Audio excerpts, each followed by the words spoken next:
when you start, is this the fastest you've started getting those scuffles? Because here you are, second day, and guys are going at it. It could be a world record, but that's a good sign. And I like it starting to where neither side will back down, and that's our approach in terms of when an opponent comes in. So we might as well start now. I like it a lot. How do you know when to start conditioning when it gets a little out of hand? That's a great question. I'd rather wait longer than start sooner, so they can see the implications of what that looks like. And it doesn't take long before they kind of start self-correcting. So if I don't see them doing that at some point, we might be losing execution through emotion or stupid penalties along the way. Then they'll see that, and as they get competitive and the flags start being thrown in critical situations, that usually does a lot to start managing it. So I kind of let that happen before I step in. We saw the intensity, but just as far as the physicality from the offensive line, you like what you're seeing as far as those guys right now? Yeah, I mean we still have pass protection work to do, but they're not afraid, and they're trying hard, and they're physical, and our run game I think is strong.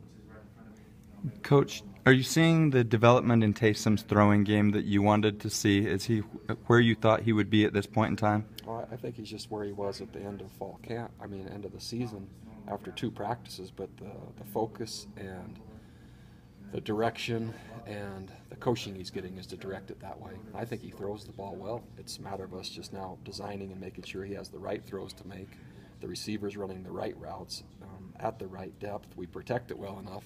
So all parts. So what we mostly see is Taysom's delivery, but we need to protect it better. We need to be sharper on routes, and then I think we'll take another step. Does Craig Bills assume the cat safety role, and if so, how's he doing with it? We're mixing and matching right now in the secondary. We're anticipating Jordan Johnson's return at some point, so we like Rob Daniel a lot at corner. We like Trenton Trammell a lot at corner already. And so Craig can play either spot, but when Jordan comes back, Rob Daniel might be able to play safety.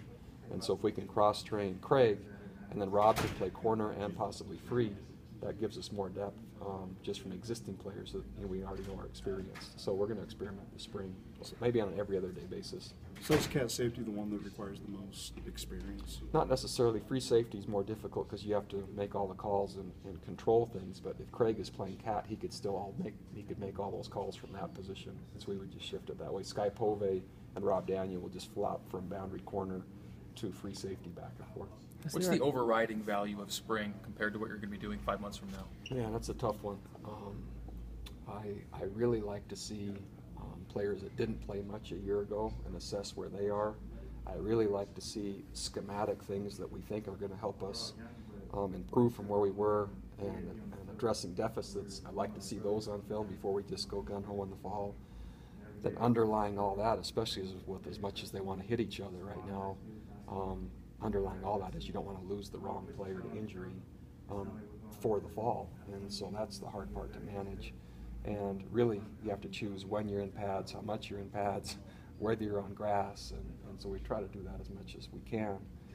But certain players, the risk-reward in spring is pretty low. Do you already have an idea of how your spring-ending scrimmage might look compared to previous years? Or? Not yet. What I do know, if I had to fill in at least one piece of the puzzle, is there'll be very few of the starters performing. It'll be young and development-oriented.